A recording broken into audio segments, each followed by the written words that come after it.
Welcome to UGC EPG Pathshala. I am Dr. Joydeep Shodangi, Department of English, Jogesh Chandra Chaudhary College, University of Calcutta. In this module, we are going to learn Christian poetry and prose. The module is prepared by Professor Debomitra Kaur, Women's College, Kolkata. We have already noticed the growth and development of English literary tradition during the Anglo-Saxon period.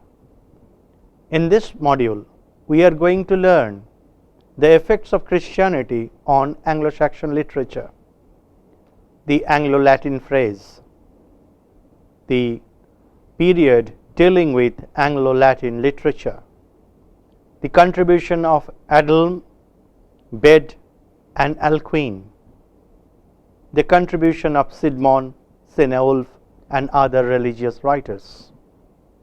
We are also to examine extensively the Anglo-Saxon prose, the contribution of Alfred, Aelfric, and Wulfstan.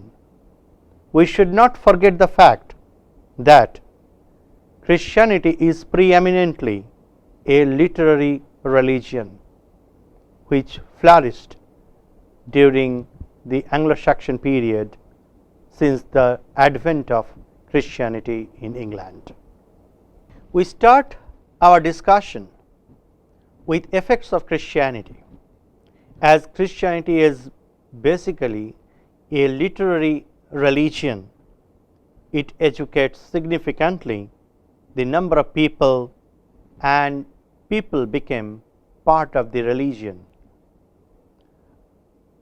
As we understand the birth and gradual development of Christianity in England, it had parallel growth with literature. The church became an important factor in literature. The corpus of literature was affected by church services, and the texts became predominant in literary mode of production. We are aware of the fact that orality was early part of Anglo-Saxon literature. Now, church started preserving manuscripts in their own way. The church became the seat of learning, as there was no separate institution for the cause of education. So, education became part of church institution. This institutionalization of education as part of church was an important or historical event altogether. Latin was considered as the language of the learned. So, there was a great divide within society, people with Latin language and people without Latin language. Latin language was considered as the prestigious language of the then time. Important religious texts were translated to spread the word of God to a greater number of people. We have already understood the contribution of King Alfred, who was instrumental in translating Latin texts into English corpus. Later on, a lot of contributors followed the footprints of King Alfred. As a result of translation, we have a significant number of religious texts in the vernacular. As translation grew and flourished in a larger way, lot of texts from Latin became English in color and shape. Religious conversion was affected a change in the common man's perception of the world. As Christianity was growing by then, church started converting people into Christianity. What they wanted from that? They wanted to get more Christians and to their religious counterpart as in the world forum. So, there are a lot of people who were converted willingly or unwillingly during that time. The literary principles became very important and pertinent, because what was pagan now infused with propaganda or message texts. Allegory emerged as the new literary genre. This is a significant growth in literature. Earlier, literature was flat, one-dimensional, and monolithic. Now literature became allegorical. That means the text within a text. That faculty developed in literature.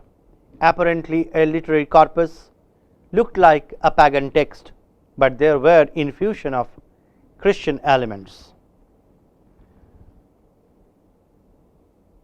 And we cannot deny the fact there was a whole growth of religious literature during that time. That means we are talking about the Old English period. A whole body of literature, a corpus of literature, can be termed as religious literature. A literature written for a purpose, written for the conversion of man, as texts are not only simply texts, but also texts with written for religious purpose. However, the Anglo-Saxon tribes did not forget their old heroic values. They rather imagined Christian heroes in the image of their Germanic leaders and lords. So there is slight change in the formation or identity of heroes. Now the Germanic heroes are tinged with Christian color, shape, and ideology. Advent of Christianity also brought a change in the ways of writing.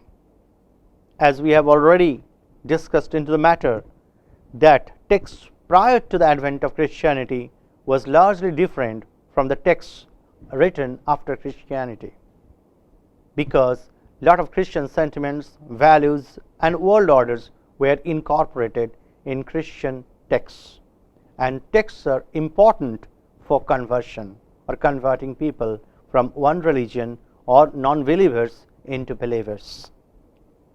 Instead of carving runic letters on hard surfaces, manuscripts were now prepared with the help of punchant and ink. This is very important facet of learning. Instead of carving letters on hard surface, people started using parchment and ink in order to preserve the document forever. So the documentation and preservation for generation are the two premier concepts that made into the act of manuscript formation during the Old English period.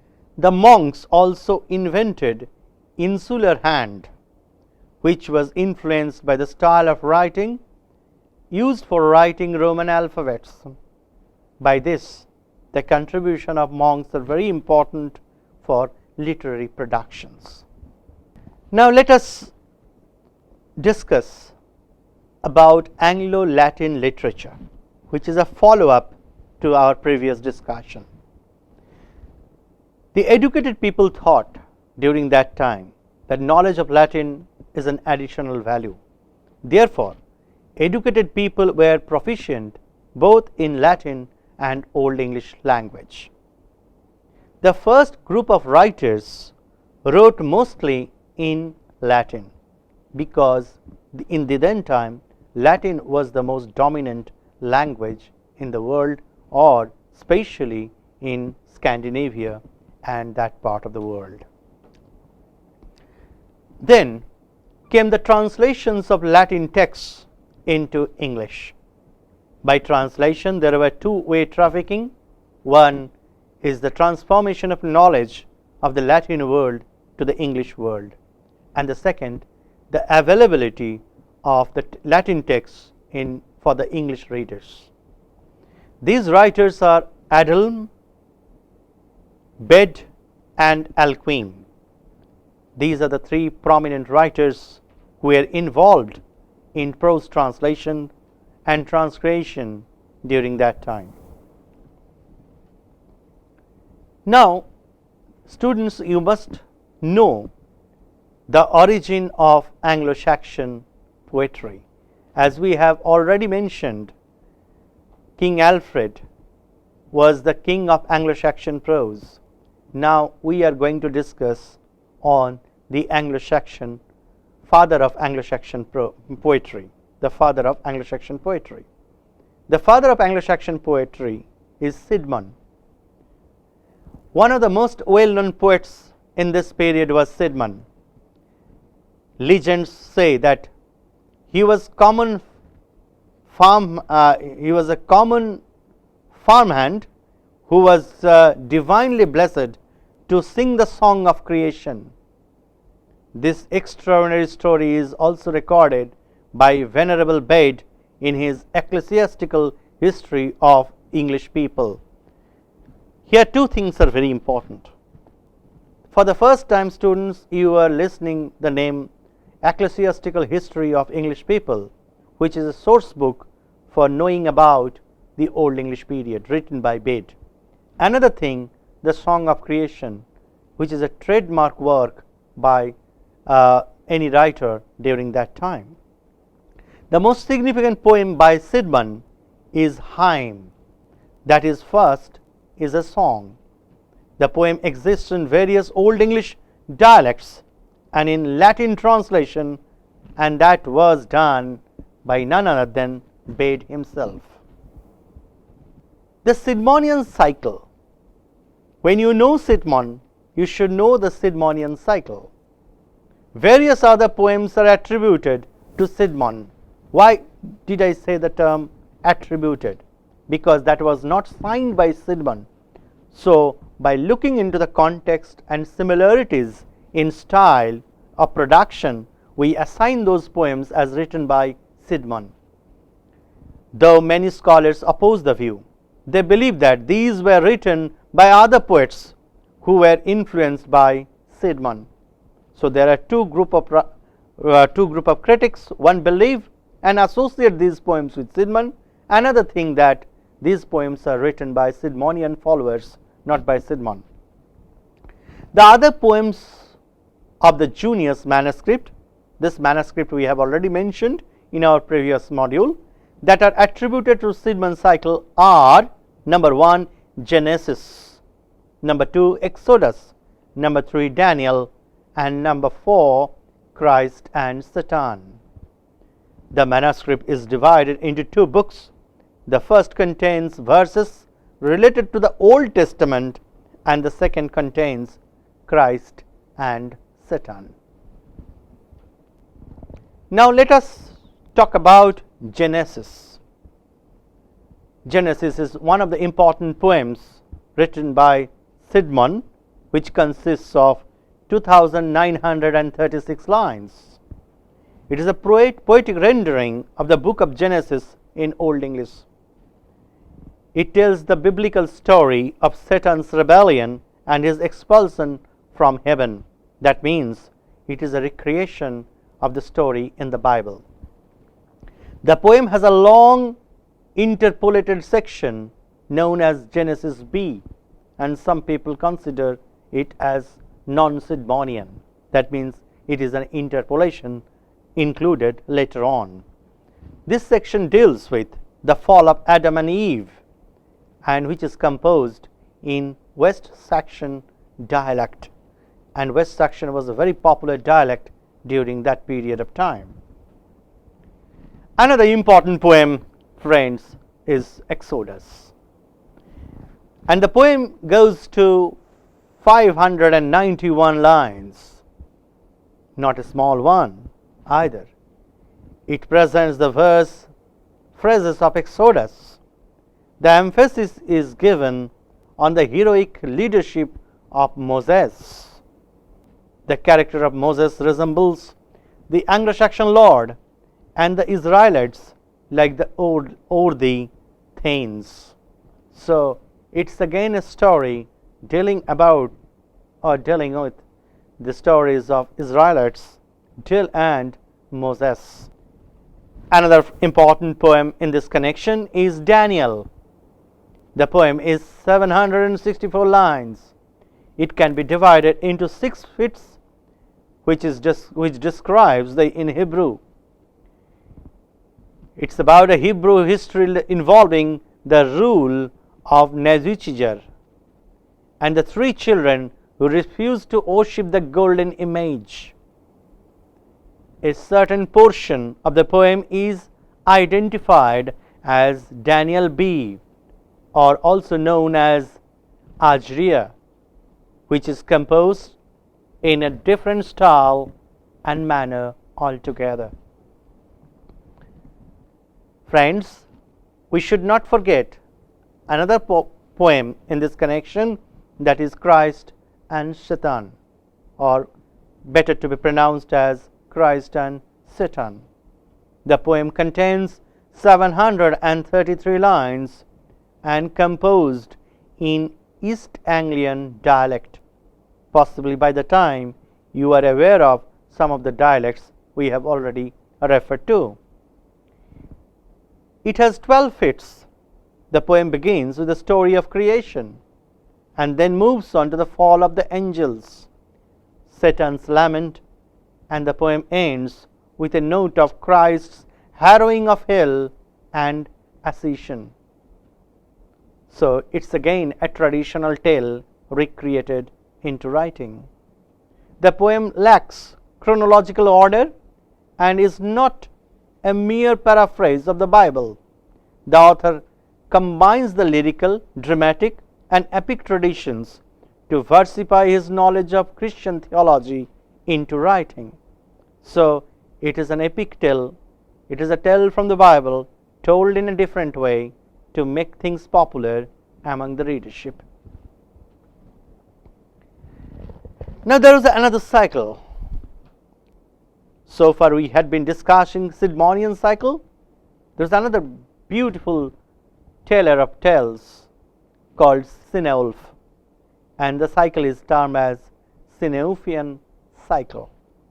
The cycle contains poems which are attributed to Cynewulf. By attributed I mean the poems assigned to Cynewulf by studying similarities in structure, presentation, style, and thematic demarcation. One major aspect of this cycle is the use of Northumbrian dialect. Friends, you are already aware of 3-4 other dialectical patterns of the then time. The poems attributed to him or Cynewulf are the Fate of Apostles, Juliana, Eileen, and Ascension. The Fate of Apostles is a list of names of places where the 12 apostles taught. Ascension records the ascension of Christ to heaven. It's about Christ and his journey to heaven. Juliana is the martyrdom of Juliana, the sacrifice of Juliana. Eileen, the legend of Saint Helene, the mother of Constantine. Friends, no Anglo-Saxon literature is complete without reference to Dream of the Rood, which is probably the most amazing creation during that time. This ridiculous poem is to be found in the Vercelli book. Some parts of the poem can also be found in Ruthwell Cross. The poem is in the form of a dream allegory.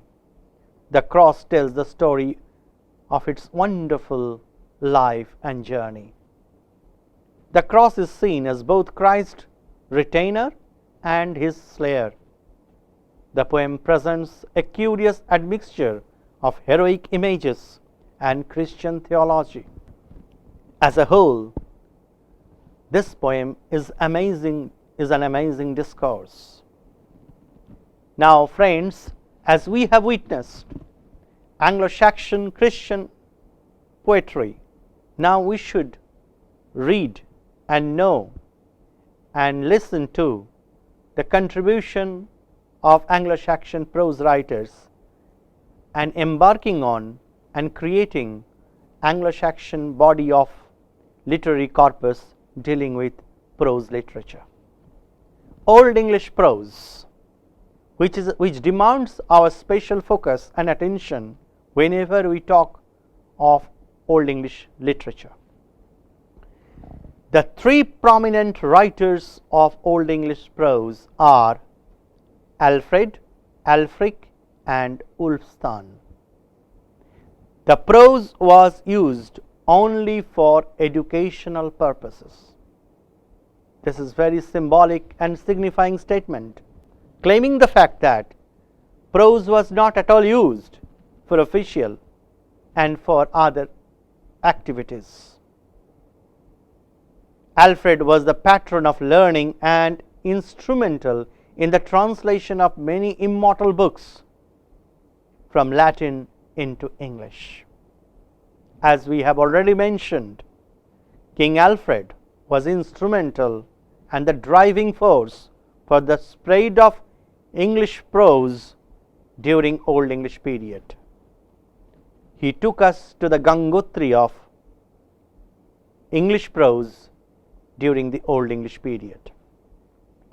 His important books of translations include Pope Gregory's Pastoral Care, Orosius's Universal History, Boethius's Concerning the Consolation of Philosophy, and Bede's Ecclesiastical History of the English Nation. And all these translations are reader friendly for the reading world. Anglo-Saxon Chronicle is possibly and by far the most important contribution of King Alfred. The Anglo-Saxon Chronicle began in the hands of King Alfred, and it became a significant body to know about the age through a literary corpus. Now, after King Alfred, Aelfric. Aelfric was chiefly known for his Catholic homilies. He wrote mainly for the religious readers. He also translated some major texts from Latin into English. One of those texts is Heptatich, and Aelfric is noted for immortal works and contributions when he dealt with homilies and the lives of the saints and transmitted them to the reading world. Wulfstan also contributed to homilies and sermons. His important compositions are addressed to the English, sermons. In these works, he asked the English people to unite against Danish invasion. So, there is a nationalistic demand or the demand for unified sensibility in the works of Wulfstan. Both Aelfric and Wulfstan contributed to sermons, and preferably they are been treated as the writers who contributed to religious theology and theological prose during the Old English period. Hello friends, I think you enjoyed our ride together in Module 3. In this module, we tried to conceptualize Anglo-Saxon religious literature, the influence of Christianity on literature. We have had extensive and elaborate discussions on Caedmon and Cynewulf, signed poems, unsigned poems, poems attributed to them. We have already discussed Caedmonian cycle and Cynewulfian cycles. At the same time, we have had elaborate discussions on Anglo-Saxon prose. In this connection, we have discussed on the contribution of King Alfred, Aelfric and Wulfstan. We really enjoyed working it together and read Old English prose as reading wonder. We have had a detailed discussions on module 3. Those who want to know more about the Anglo-Saxon Christian literature and also Anglo-Saxon prose can read Lewis and Caedmonian, History of English Literature, number 1. Number 2, Michael Swanton, English Literature Before Chaucer, is a Longman production, and A.C. Baugh edited A Literary History of England, Volume 1, The Middle Ages, by Kem Malone, published in the year 1972. And I know we live in the world of internet, so no reference should go without reference to online resources. You can also visit www.anglo-saxon.net. Thank you.